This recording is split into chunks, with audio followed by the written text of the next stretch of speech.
everybody. This is Dr. Nicole, and oh my gosh, we have such a treat today. We are doing a conversation interview with one of my favorite humans, and her name is Terra, and she is one of the kindest, most beautiful, brilliant souls, and the work that she's doing in this world is just mind-boggling.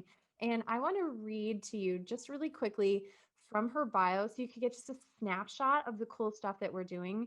And also at the end, we're going to talk about how you can learn more about all the cool stuff she's doing, how you can work with this amazing, brilliant babe. And so make sure you check out the show notes. Stick around to the end. You are not going to want to miss this.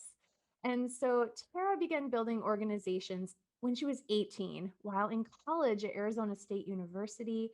She founded her first, not her second, third, like she kept going. She founded her first not for profit her junior year, Basketball Beyond the Barrio, which supported underprivileged children in learning life skills and becoming exposed to culture through basketball camps. So cool, babe. Since then, she has founded two additional not for profits, four companies, and is a national speaker, Brilliance by Lifestyle Visionary, and currently the chief plant aficionado at Brilliant Planet. I cannot wait to hear more about that. She utilizes methods of tuning into oneself, high frequency energy, activated nutrition, and earth reconnection to grow her current organization and to support clients worldwide in activating and living their true potential. But it doesn't stop there. Through her private practice and eco destination and speaking presentations, she connects the relationship between our internal and external environments to elevate and optimize living through consciousness and embodiment of inner power, resulting in living the best life ever. And oh my gosh, there's even more, you guys. Keep listening. She shares applicable tools that merge ancient wisdom and modern technology in her supporting people to quickly, with ease and grace, break through the old and create the future they want. She is known as the one you must work with by many of her clients, and I can definitely echo that. And so, you guys, I am honored and delighted to introduce you to my girl, Tara. Thank you so much, sister, for being here.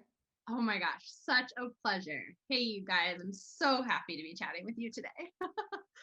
I love starting these conversations. So Tara and I were just chatting just a little bit before starting this recording, and I was telling her that I love beginning these interviews with how this connection happened to begin with.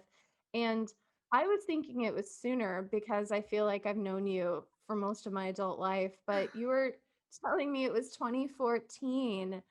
And that's so cool. So tell me a little bit about where you were at that time in your life. Oh my gosh, I remember our first phone call, and I remember being like simultaneously so excited and nervous because I was like, she's so incredible and I can't wait to tell her about this. And what if it comes out silly? Or so I remember that conversation and where I was. And at that time I had built a superfood like supplement company with proteins and recovery drinks and things like that for athletics and all of that. And it was such an amazing endeavor just to get into that world and understand it better and all of that. So I no longer run that company, but that's where we were in 2014, rocking out to the tune of, hey, how can we get awesome nutrition in people's bodies? And then we connected on that. So I remember your protein powder was legit the best powder that I had ever had. And I like still think about it and miss it to this day. thank you. Me too, actually. One of the things that I admire so much about you that I saw from the get go is you have this really beautiful combination of entrepreneurial drive and heart. And I feel like not always, but oftentimes people will trade those off because traditional sales often require that you convince someone that they need something that they don't think they need. And so we relinquish our heart a little bit. Yeah. And one thing I've always admired and loved about you is that you've always been heart centered and heart forward in the work that you do. Thank you. Thank you so much. Thank you. Yeah. So tell me a little bit, and I know these listeners want to know more about the cool stuff that you're doing, but I would love to learn more about your story and how you became this vibrant soul that I see before me today. Like, did you come out of the womb this brilliant, loving creature, or was it a journey? Like, tell me more about your story. Yeah, gosh. So in college, I just remember getting into college and being like, okay, I want to do something great, and I'm just going to sleep at night being like, I felt this burning passion, if you will, and I'm sure you can relate to that, like that burning or bubbling inside, like, okay. And at the time, I didn't know what it was for. I was like, I feel all this emotion and energy and excitement, and I don't know why. Like, where does it go? It was great being in college and things like that, but the party scene and things just weren't really interesting to me. So I remember one day seeing an overflowing trash bin and being like, recycling, like trash is my passion, and to get it to recycle it, right? So I was able to build organizations at Arizona State. It was just I was in the right place at the right time. It was so ripe for it. And I got to start this student sustainability movement there. And through that process, I didn't even know what a founder was. I remember like going and they're like, you can become a founder of an organization, like a little like student club. And I was like, a founder. I was like, does he mean a finder? Like, should I find something? Just remember what does that mean? Because I didn't necessarily set out thinking, oh, I want to. And entrepreneurship back then really wasn't a word. It was still a word you heard mostly in New York, right? Of people on taking big risks with big money. And it's very different today, the way it's changed. So that was really where it all started for me, learning I could start organizations. And then I was in a leadership program, and oh, wow, I can build a nonprofit and I can actually merge all this bubbling inside of me with tangible action and movement. And so through college, it was fostered in such a powerful way within a structure, because obviously that's such a huge institution and they had so many resources. And once I got out of school, I started building companies and then built another nonprofit.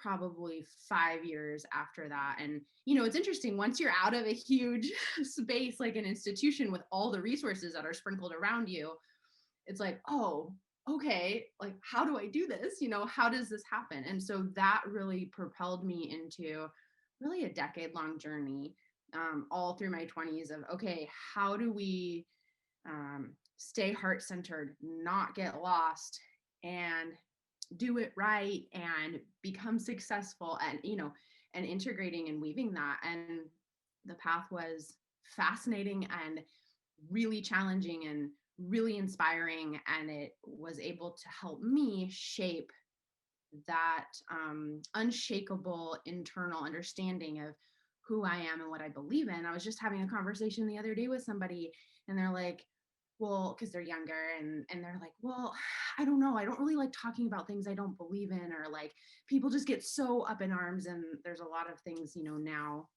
that sometimes can bring us up in arms. And I just said, hey, like, you have to take that time to really discover where you feel in full alignment. And then once you're there, you can talk about anything because you won't be threatened. It's like, Mhm. oh, cool, I just want to learn, versus, oh my gosh, somebody can shake my foundation. So yeah, that's kind of the winding journey of today coming here. I love that you said unshakable, internal, and those words, unshakable and internal. I feel like that takes so much grit. And Great word. I feel like so many people, which is interesting that you also use the words burning passion, because I feel like we all have inside of us this burning desire for something greater. And if we don't find that grit, then sometimes that can just burn us up. And then we feel defeated and we feel afraid and we feel like we're being eaten alive by our emotions. And whether it's anxiety or headaches or whatever it is that each individual experiences, versus the work that you've done with your own personal story and that you help others do, is you take that burning passion and you figure out how to have the vision to let it out into the world. So tell me, how did you get your grit? Oh, wow, that's an amazing question. um, and it it's an ebb and a flow. It was such an ebb and a flow through, okay, I got this. I know who I am, especially in probably the first 5 years of my 20s. Like I, Mhm. I wanted it so bad. And yet there was so much I didn't know. And so it was going at it. And then I just even remember like afternoons laying on my carpet, like looking up at my ceiling and crying and being like, I don't know what I'm doing, Yes. and just hearing that voice be like, okay, it's okay, just get up and get up again. And that's something I realized that isn't talked about as much. It's like we see the pretty reels and we're aware of that. And I love and adore your work so much because you get into that grit of what's real, the intricacies, the fabric of like, hey, actually everyone probably has like crying afternoons, their own version on the floor. And sometimes it's afternoons and sometimes it's weeks. But you just keep getting up and you keep getting up again. And I believe we become forged through the fire, not trying to get around it or build a bridge over it. And when we get really clear with that and we're like, okay, it's okay if it hurts a little bit. It's okay if it's uncomfortable. It's okay if I mess up and I break down in tears, all that's actually great because now we're one step closer to exactly what we're creating in that momentum. And I believe all that just clears the momentum. And so it was a lot of that and just somehow staying connected enough to that willingness. And of course, people along the journey that are like, hey, you're not connected to your soul. You want to check that? And those are such gifts when those people come along. You're like, yes, I do want to check that. So I think that's really what's formed the grit. And still it's that, am I being forged through the fire right now? Yes. Or am I on the wrong path? And finding that deviation too has always been really important. Of, is it intuition or is it, hey, like red light, this isn't it, let's move a little bit. I love that term forged through the fire, first of all, because it's like that process, that burning on the inside. And then, in order for that burning to leave us and emit outward so that we can do these cool things, we're being forged. The burning is coming out. And so, you're talking about being forged through the fire and being in that emotion and being in that suffering, laying on your living room floor. And I've had lots of moments like that. I'm going to have lots more where I'm just like, laying on the floor crying and my cavapoo's licking my tears and I'm just like bawling. And so I resonate with that. And you also talked about the being able to use discernment between like, okay, is this a red light? And these feelings I'm experiencing are telling me that I'm not going in the right direction. Or is this something that's helping me get that next step closer? So tell me a little bit, and we're kind of jumping ahead to probably some of this coaching work that you do, but tell me a little bit about how somebody who's listening to this might use discernment to figure that out. That's another great question. Like, yes, You. I love it so much. So I truly believe it's a body feeling, and we connect into that body through the breath and through permission to ourselves, saying, hey, my body actually knows the answers and I actually can feel it or sense it or just have a knowing. And it is so inspiring when I'm sitting with clients and they're like, I don't know what to do. I'm like, awesome. Where do you feel the answer in your body? And oftentimes they'll say, I feel it in my head. Okay, then we're probably dealing with straight logic here versus the body feeling, right? Of coming from the heart or the gut first, which is really where we're wanting to be moving from because those are so intelligent and tuned in. And so connecting in first and foremost to that permission to yourself. Like I give myself permission to know the best direction for me. Because oftentimes we live in a culture that says, look to everyone else besides yourself. Make a spreadsheet about it, right? Pros and cons, which nothing wrong with that. So awesome sometimes. And sometimes that can actually help us get to the place where we can listen to ourselves. But starting with that permission and then moving into, hey, okay, if I actually let myself feel, where do I feel it? Like, is it in my pinky finger? Or is it in my head? Is it in my heart? Is it in my, stomach, my solar plexus area? And how does that feel? And we'll start to get really clear about, okay, there's a difference between the fluttering of like, this is so scary and so right. And no, like I want this to be the thing, but it's not the thing. And we know when we're really clear and honest with ourselves. Marsha Linehan, who founded DBT, talks about this is your wise mind. Oh, I love it. And I love that you're going to the body because the body never lies. And in my personal experience, I'm kind of reflecting on your wisdom and thinking about when I was in 2015, I made a really big change and I decided to move to Michigan part time. And there was so much angst leading up to that decision. There's so much sadness, so much anxiety. I'd been in the desert for a decade and going back to the Midwest and having to function only on a part-time basis because Michigan wasn't licensed. And so I imagine that it would have been great if I'd have been coaching with you because I probably could have got to the answer so much more quickly.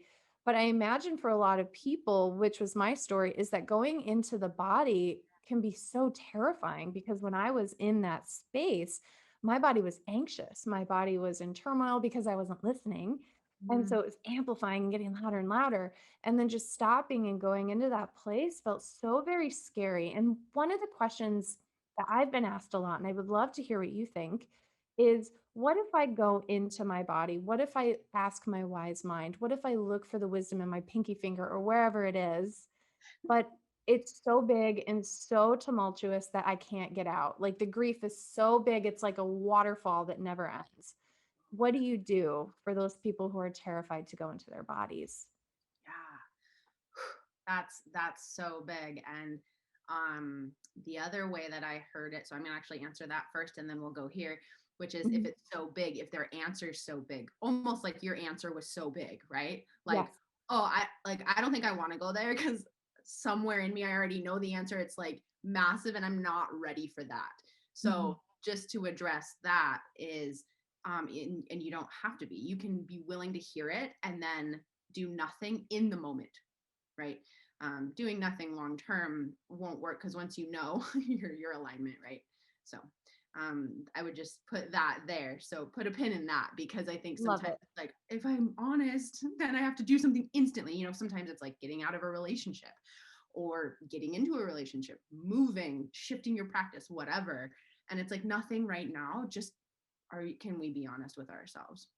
So my experience, and it's definitely different coming from the realm of energy. Well, it's not different, but in terms, so I just want to be mindful of the way I answer, and you can then contribute your answer because I'm really fascinated to hear what you have to say about it. My experience with that is when you go into it and it feels like it's never ending. If we're able to get 100% present to it, okay, but no perfection. I'm like 100%. Well, if we're able to get as present as possible to it, it does end because it's not, once we feel it, it releases. And if we continue to feel it, I find okay, maybe there's like a biochemistry thing going on that we need to balance. And otherwise, so there's that piece. So yes, that might need to be addressed. The other piece is otherwise, if we just go there and we allow ourselves to feel like we've never felt before and go into it, it will start to dissipate. It's like magic. It's like, oh, you saw me, you're feeling me, thank you. You're not pushing me down, you're not shoving me away. Now I can clear. And then there's so much space, like in Eat, Pray, Love. He's like, just make space and the universe will rush in. And that's Right. one of the only movie lines I can ever remember because I'm like, this man is so right, you know, and it's true. The vacuum is created. So that's the direction that I go. But tell me about you and how you answer that. I want to answer that. And I want to emphasize some things that you said that I really loved. And one thing that you said is that by simply acknowledging it doesn't require that you do something about it. And that's a really good message, I think, because so many of us feel obligated to do the journey with perfection. It's Mhm. like we get this data, we make the right change. We get this data, we make the right change. So I really appreciate and resonate with that. I also appreciate and resonate with your wisdom that oftentimes what we deny will amplify. And what we suppress that's trying to express is just going to build up and build up. And so Yes. I love that. And by listening to the wise mind, listening to the body, listening to her and her wisdom, and letting her speak, it makes room. Like you said, that vacuum, it will make room. And I love that because sometimes it can feel like it's never ending, but it does end. And an analogy is kind of coming to mind as you were talking. I was thinking about yesterday. My husband bought this giant, like 24-ounce of soda water, just like bubbly water. Yeah. And I was trying to open it, and it was like so carbonated, like the bubbles were coming out. And I was like, oh, I don't want it to explode everywhere. So I just like slowly let it out. And like literally, Tara, this thing was just like hissing for like 4.5 minutes. I was like, this is never going to end. Versus had I just taken off the cap and been like, I'll hold the space for you, bubbly babes, and just like let it explode out. It might be a little messy, but there's towels. I can sop it up. I could call someone like you. You can help me mop it up. And then suddenly I have this beautiful empty vessel that I can put something else in. I love that so much. That's exactly it. Like this is seriously hissing forever. So what I've told people, and I'm going to start to borrow your wisdom because I really, really like it. And what I've told people is that when we're going into our emotions, that number one is our emotions can't hurt us. Our Mm, anxiety can't hurt us. love That that. our anxiety is our body's little canaries asking to be heard so that we can heal. And so to simply listen and hear them is such an act of mercy and an act of healing in and of itself. And so I love that wisdom that you shared. It's just like, just notice her, honor her, hold the space for her. And then sometimes the emotions are really deep. Sometimes we've been through a lot and we do have to ego waffle that off. It's like, okay, right now I'm jumping in the ego waffle where I'm unpacking and I'm crying and I'm screaming and I'm kicking and my body was burning when I was anxious. So I'm burning, whatever it is. And then we have to create a pattern interrupt. And I teach about pattern interrupts. And a lot of it does come from dialectical behavioral therapy, which is DBT, where it's like, okay, now, like you said, Tara, we have to tell the biology, we have to tell the nervous system, all right, you've gotten to share your piece. Thank you for sharing. And now we need to redirect, whether it's going outside or putting ice cold packs on your face or exercising or inhaling aromatherapy, something to redirect your nervous system. Yes. And then you also touched on, is there a biological autonomic activation underneath of it that makes you more amplified, that's contributing to these feelings? And so having a good healer, helper, doctor, clinician, coach to offer you wisdom about that. So I love everything that you're saying. And so I'm curious about, in your personal journey, you talked about developing this grit, having these moments where you're like laying on the floor, you're crying out, you're trying to figure it out, but you got back up. You got back up every single time. And what helped you do that when you're just stuck, you're crying, your emotions, you're experiencing it, you're in it? What helped you get back up? Yeah. And I love what you said about all of that and the pattern interrupts and creating that. And that's really what it was. And for me, my mind talked about it to myself around Mhm. frequency, shifting the vibratory rate, right? Shifting that frequency. So utilizing, okay, music, I'm going to get up and dance. I'm going to use breath. I'm going to go cannonball in the pool. And like you're saying, right? Okay, get up, get up, and shifting into a different vibratory state. And that's so fascinating to me when we think of it in that way. It's like, okay, music is vibration. We know that. And it's probably the easiest one to connect to because we can hear it. You can now on the computer, you can see they like will show it, right? The resonance of it. Um, and so we think, okay, I want to shift that vibration. I've seen people even shift it so that they feel this certain way and then they're like, I feel like a completely different person. This doesn't make sense. It's like, okay, so we went from a denser vibration to a less dense vibration, and it's almost like that existence doesn't currently exist. And if certain foods are consumed because they trigger certain memories or emotions, or that food itself is more dense in different ways, or its vibratory rate changes, it can shift them into that space again. So that was really my process. Okay, what do I need to do to pattern interrupt, shift the frequency, the vibration, and making it as fun as possible, and knowing that I don't have to hold on. And I think that sometimes the mind is like, but I feel bad, so I can't just feel good. It's like, well, we can, right? Like, it's a choice. The hardest thing, in my opinion, is actually making that choice, not shifting right into that. So Which brings me to one of the questions that I've been thinking of for you is we're talking about shifting. And one of the things that you help people with is shifting into their most authentic self. And really, helping clients identify the steps to take, the strategies to use. So, can you tell us a little bit about that? definitely, absolutely. And so first we talk and we start with, hey, who do you feel like you are, or how have you expressed yourself until now? And just asking yourself those questions, or journaling those questions. And a lot of times we have tangible answers. I'm a mom, I'm a coach, I'm a doctor, right? And those are all awesome. They're part of our personalities.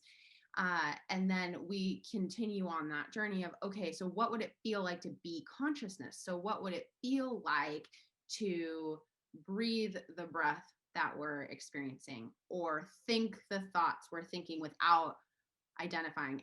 They talk a lot about it being, being the observer of your thoughts, but you're not really the thinker. So starting to connect into, okay, what if I was consciousness, and as that space, I can feel my body, and I can hear my mind, and I can feel my breath, and I'm the consciousness moving through all of those components. That is me, that makes up this dense form of energy. So connecting into a reality of like, oh, maybe we're something a little bit different than we originally imagined. And then from here saying, okay, what brings me joy? How can my joy connect me to my authentic self? Because when we're in joy, we're often in that vibratory state, or that frequency that just feels good. And then how do we find those things? Well, oftentimes, if we think back to childhood, if we have a childhood that felt supportive and nurturing, we can think of things that really connected us to nature, or our friends, or ourselves. And if not, then we can say, okay, you can even like Google a list. It sounds so simple, but like, what is fun? I get that question a lot. I'm like, hey, let's have more fun, let's play. And people are like, I don't even know what's fun for me. I don't even know what playing looks like anymore. And just starting with simple things, going on hikes, putting on some music and dancing a little bit in your living room, which can even be super uncomfortable at first, right? But we just try it, even if it's like the finger dance, right? Like, we'll just start somewhere. A head bob. Yeah, you know? Totally with you. Like, Love it. will we, yeah, will we let ourselves start to move and feel and express, so we can connect into that deeper authenticity and joy? And then we'll start to see, okay, this brings me joy, not so much joy. I feel happy when I do this, not so much. And that will start to be our compass towards who and how do I want to express. And then we might find things we love, and in 6 months be like, I'm good. Maybe it filled us up, and there's new things, and staying really open to that fluidity. I love that. I'm going to emphasize, so you're talking about finding joy and you're involving the mind, the spirit, and the body in that conversation. So, like the dancing and allowing it to be a little bit awkward.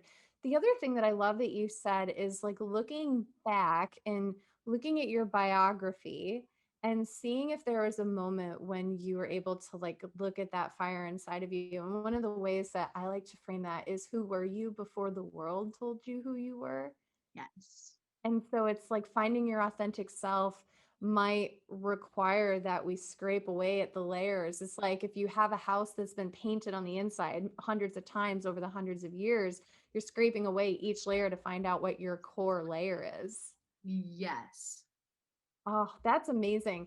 So steps, like, so for people who are listening right now, to find your authentic self, one of the steps is to do experimentation and really starting to, number one is start to just journal or talk about or write about your story, and then also pursuing joy. And I think that Tara is such a amazing suggestion, because I think about my practice and my consultation work, and I also think about the research coming out of positive psychology. And oftentimes people will go to a clinician and they feel worse when they leave, because they just spent so much time talking about their problem as Yes. opposed to creating what they want, creating their joy. And I love that you're hitting the nail on the head with a solution for that.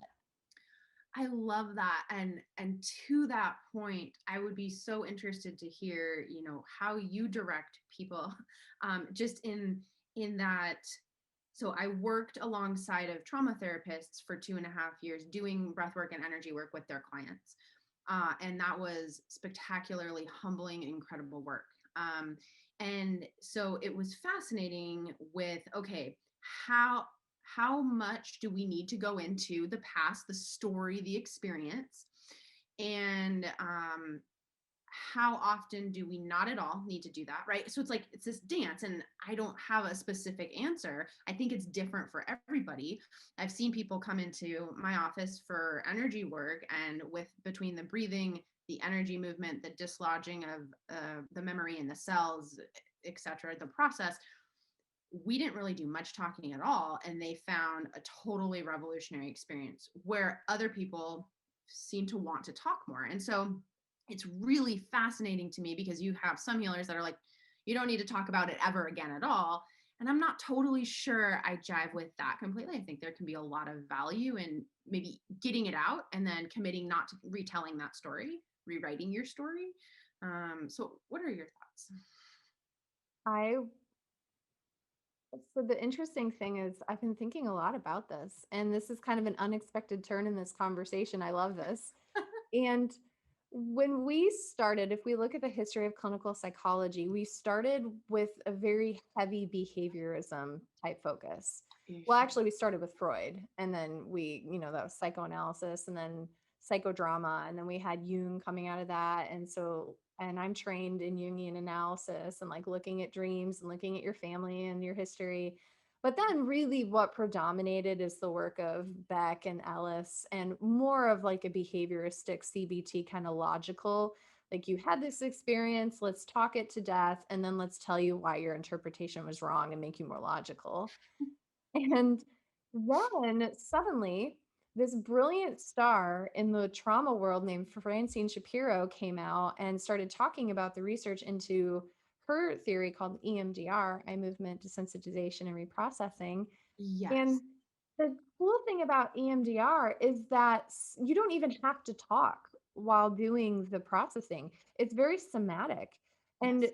so I remember when I was experiencing as a patient my own EMDR, sometimes we would go into a session and I would just notice my body while we used the bilateral stimulation and did the EMDR. And I'd walk out, my body did a bunch of work, and my brain hadn't thought of memories or logic or conversations. I hadn't really said much, but I felt so much better. Yes. And the other thing is that sometimes people will use talking as an opportunity to bypass what's deeper. Yes. And I know I fall victim to that. And I have a really good therapist now that I see, and she's like, "Okay, Nicole, you can talk for 5 minutes, but then we need to get into the ego state work." And and Like, some all right, people, girl. she like reins me in, which is really good. And so I think there's value for some people. We have whole forms of psychology that's like exposure therapy, where you talk about the trauma or you talk about the feelings, and then people feel better. Other people, they feel re-traumatized and it's more stored in the body. And so I really like your wisdom of individualizing the treatment, and maybe starting with that biography of who was I before the world told me who to be, what is my history, what is my story, and then going into the wise body and being like, okay, let's just notice that. Where do you feel it? And let's take it from there.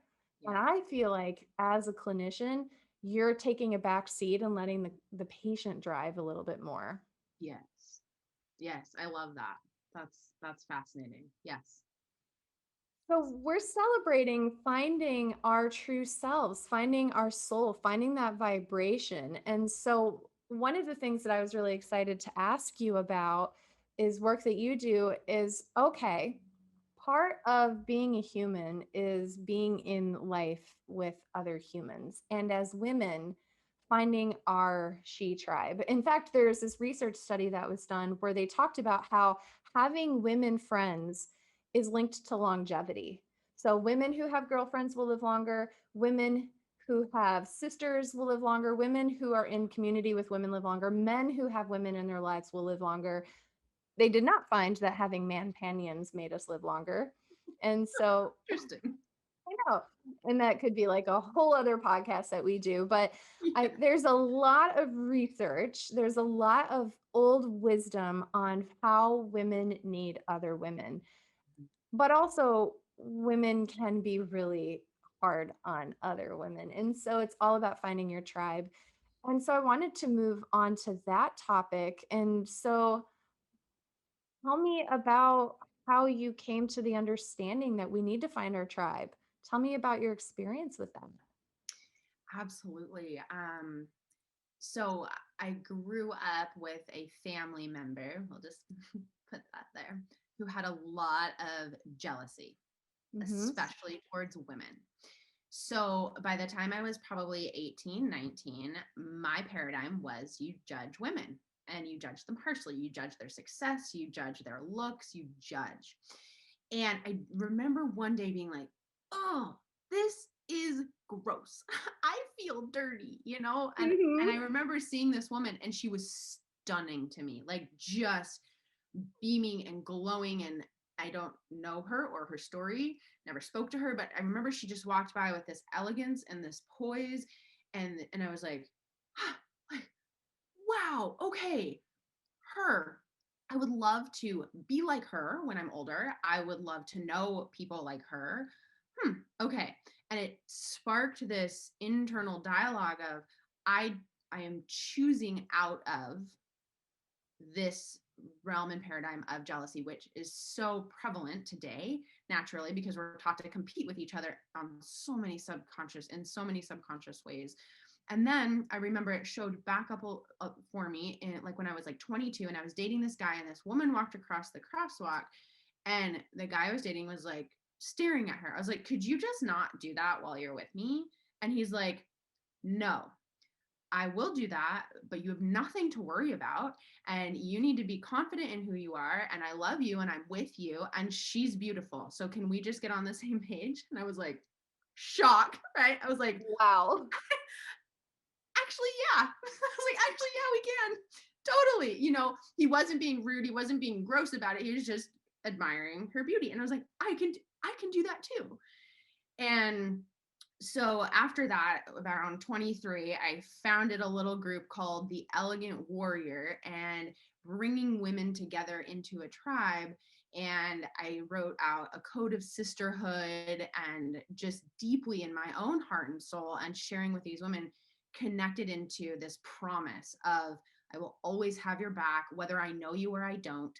And just there's a lot that was Mhm. written to it, but just this idea of a code of sisterhood. And if we can just stand with each other, then we can stand so strong. And it doesn't really move into the realm of like feminism or not at all man bashing, but just really connecting sister to sister. Mhm. And so built that, and it was so transformational because of the way I got to now see women and connect with women and tribe.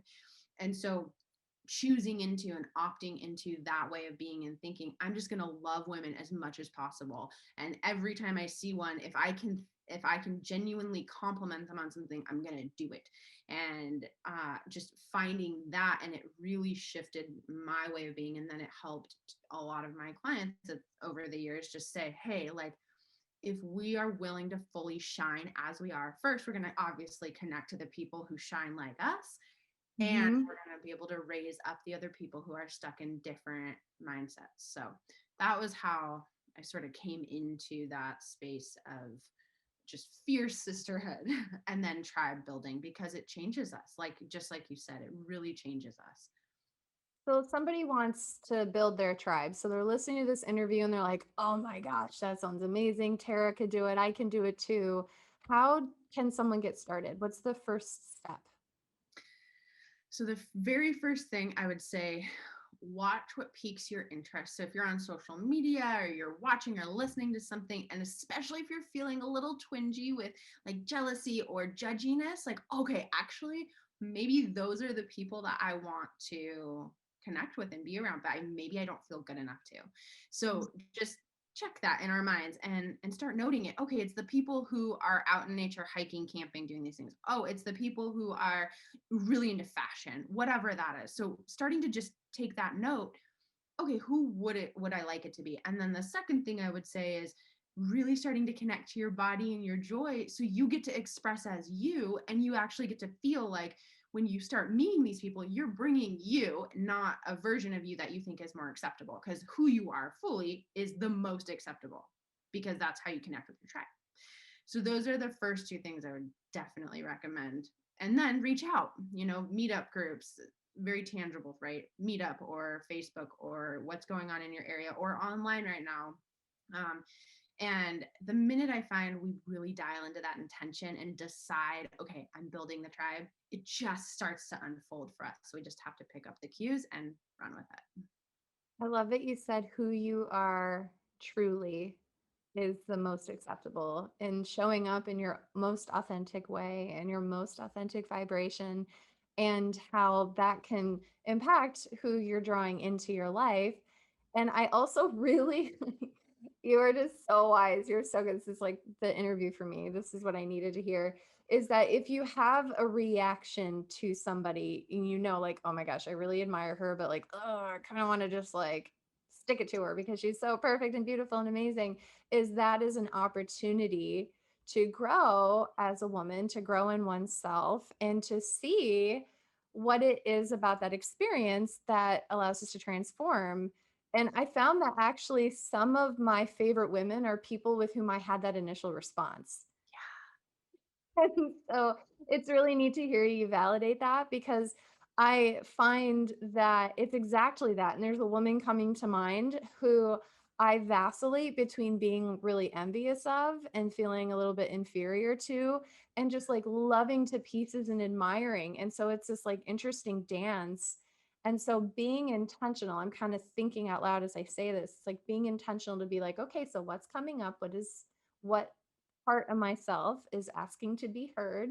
What part needs to be nurtured? And then how can I love on her and speak life and joy and sparkle into her to cultivate a blossoming, beautiful relationship? So I really, really appreciate that you said that. I love that. And to add to that, the other component is sometimes if we do check in and we're like, oh, I'm feeling this. However, I don't I don't feel necessarily like I've got a trigger around it. It could be the way they're feeling about themselves that you're picking up on. And then we can pour even more love into them around that, right? Like, oh, I'm feeling this. Oh, okay. Hey, I just love your hair. Your hair is so amazing. Like whatever it is, or often it's deeper than that. But just knowing, okay, if I'm searching and I'm not seeing, it's also possible that they're the ones projecting that onto themselves and you're reading that field, and then you get to support them with that. So I just wanted to share that piece too, because as you were saying, like, I love how you're looking into yourself.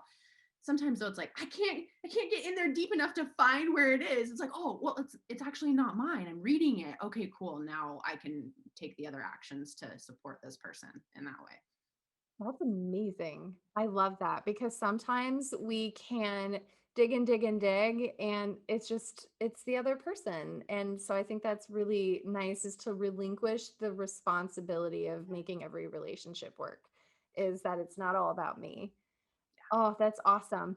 So we've talked about the self. We've talked about how to go deep. We've talked about dwelling in our emotions and allowing that fire inside of us to burn out. We've talked about relationships.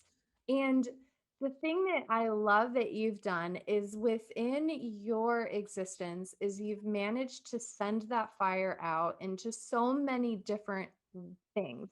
And hence this beautiful bio that we started with today. And so I want to talk with you a little bit about what is true purpose work or following your dream, and how can that help us be aligned in our lives? And so bringing the conversation to work and how we're showing up in our world. Definitely. I feel just so more and more, especially right now, and especially with the type of people that you attract in, there's this deep purpose and knowingness, and the language around it being big or going bigger or taking, quantum leaps, I think can almost steer us off path, because a humongous purpose could be something that our society deems small or unworthy or whatever, right? And so it's connecting into and saying yes to, okay, what is that thing? And oftentimes, most of us, especially as women, already know.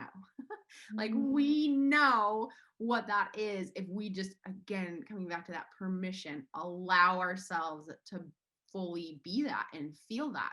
For me personally, energy work and coaching and energy medicine had to literally hit me over the head for like over, well, exactly a decade before I Really? was like, okay, yeah, I get it. I mean, I had to have hundreds and hundreds and hundreds of successes before I was like, yeah, I guess this is a thing I do, because I wanted no, I was like, seriously, God, universe, source, like, could you have given me something cooler? Like, I don't want to talk about this. This is too weird, like, Huh?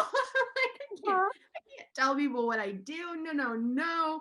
Um, and so for me, it was this deep process of allowing. And I mean, people are sending me clients, and I'm like, not really taking new clients. Meanwhile, I'm like, that would be really great. Like, financially, it would be great. It would be great to be able to give this in this way. But I'm like, no. So it was just fascinating to watch how we will often just be pushing it off and pushing it off, because for me, it was very innate and very, very easy. And I didn't value that. I valued internally. And I feel a lot of women have that. We value the harder it is, the more worthy I am. And Mm. often it's in the ease where you're just like, this is so second nature to me. Often that's where the purpose lies. So it's not even this like, I have to go on this big discovery to discover who I am and what my purpose is. It's already in you. It was built into you. It's encoded. It's right there.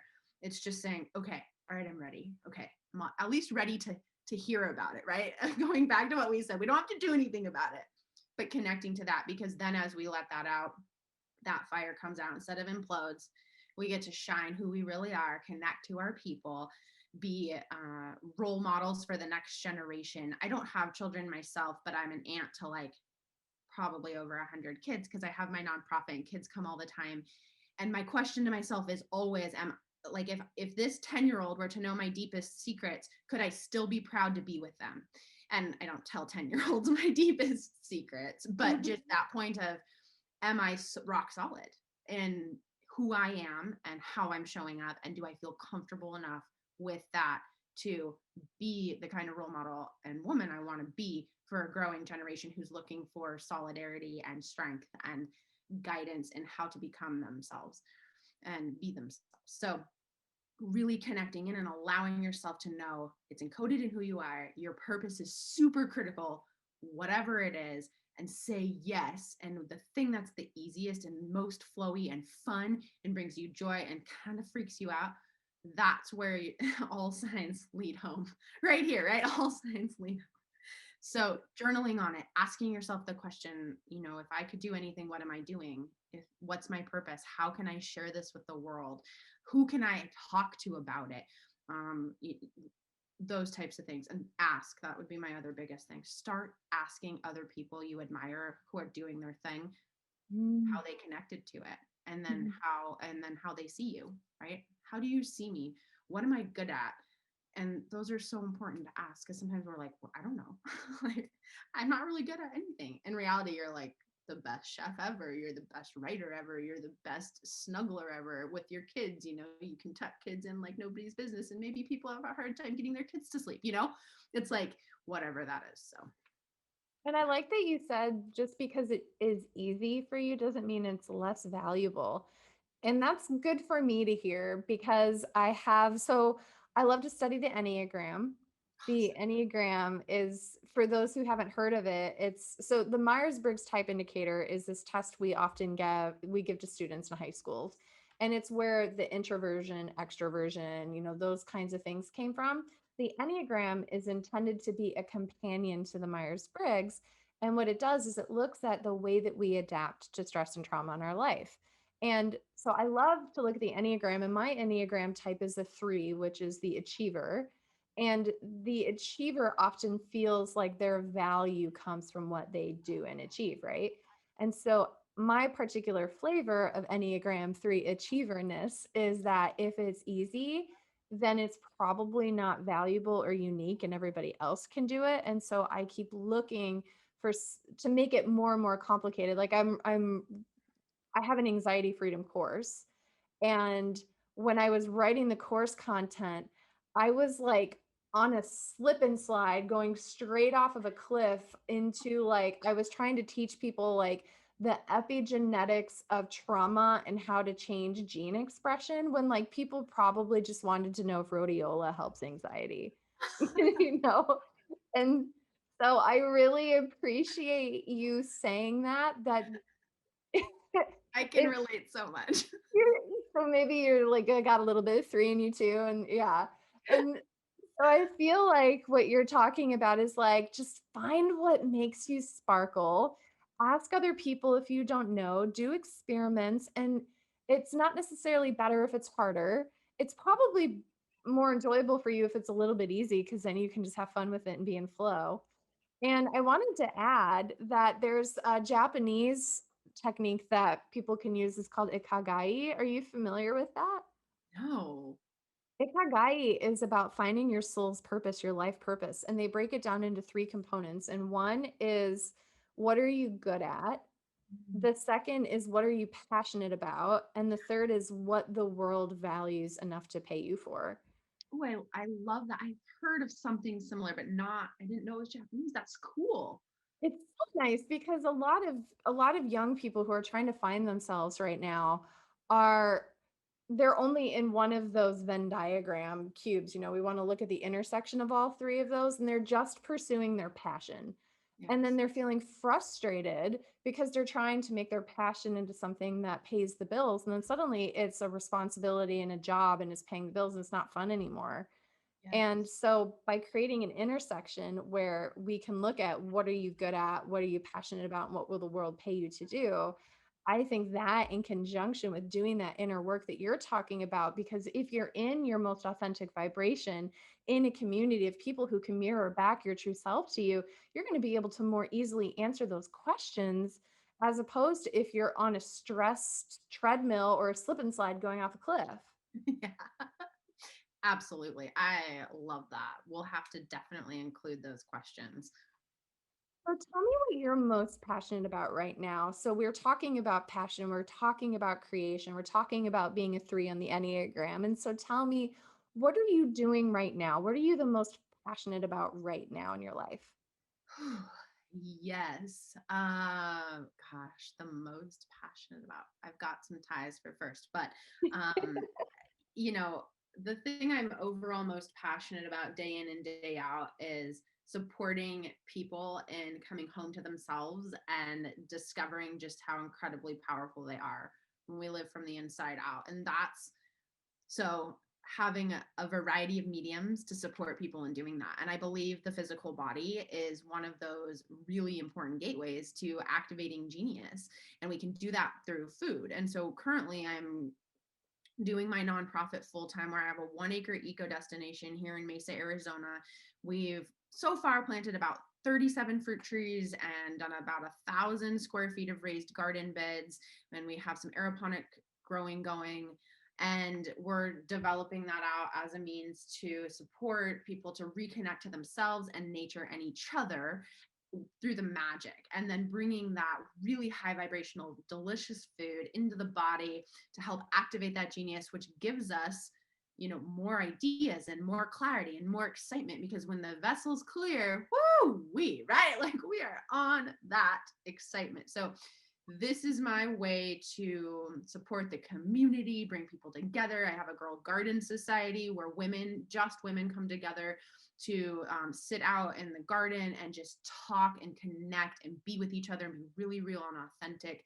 And then they can bring their families on the weekends and volunteer. And so it's really cool to see everybody coming together and enjoying this space and growing internally with each other, literal seeds in the ground. And I'm very passionate about supporting people and planting and their own food that's organic and powerful.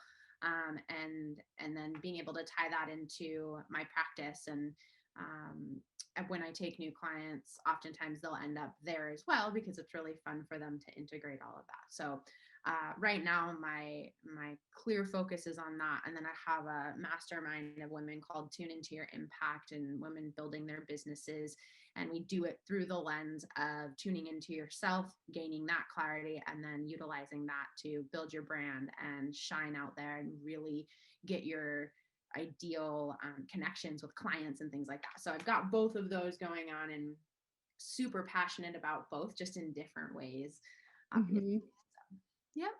And it sounds like they could really marry together quite well, where, somebody's like working on their business, working on their soul, working on their body, and then they can go and they can be in the earth and they can put their fingers in the dirt and like feel that connection with Mother Earth and with Gaia and connect with other women. So how can people get involved? Oh, definitely. So, brilliantplanet.org is our nonprofit. And so we've got all of the amazing, juicy information. Jump on the email list. We're sending emails out. We have tons of events coming up. And then tuneintoyourimpact.com is where the coaching is. And that's more of an application process just to see, hey, is this what you need? Are we a great fit? How do you feel about the group? All of that. So you can check that out. I have some blogs and things up there too. So tune into your impact and then brilliantplanet.org. I love that. And I want to throw out a personal testimonial to Tara that you have been really authentic to your message from the get-go. I've gotten to be a witness to your life and to see over this past like 14 to 2021 is what it is right now. And to see that you show up authentically, that you're vulnerable, that you're speaking life, that you're connecting with women, that you're honest. And I think that's really important when finding allies, when finding our tribe, when finding our sisterhood, finding our coaches, our helpers, is that are they walking the walk? Are they showing up for themselves and for their friends and community every single day? And it's like you said, we may get knocked down, we may feel demoralized, or maybe we're getting red lights and we're trying to pursue our passion, but it isn't working out. And you get up every single day and you keep on pursuing. And so I want to honor and acknowledge that. And so if somebody is listening to this interview and if you're feeling stuck and if you feel like you just don't know what to do next, then I just encourage you. I'm going to put the links to these amazing websites in the bio and just simply click and look at them. And then I would say follow her advice and feel your body. Like when you look at her content, see, do you resonate? Is there something inside of you that's giving you a green light? And if you do get that green light, if you feel in your body that there may be a sense of sisterhood or a sense of like, oh my gosh, this might be good for me, then just simply reach out. Maybe you do a low impact, you get on the email list, you watch and see for a little bit, or maybe you apply for coaching. And so I just encourage you just to do a little bit of looking. You are worth it, sisters. As you're listening to this podcast, know that you are valuable and know that I'm giving my stamp of amazing sparkly unicornness on my sister here, and she will take good care of you. And so before we finish up today, I can't believe it's been almost an hour. Do you have any last thoughts or parting words or wisdom that you want to make sure that we share? Um, just just be you. To Mhm. all of our listeners, I I feel that just so strongly. Just be you, because it's just like palpably glorious and gorgeous, and that is what the world is craving most. And thank you so much for having me today. This has been absolutely so fun. and exciting and wonderful. And you're amazing. I'm so grateful.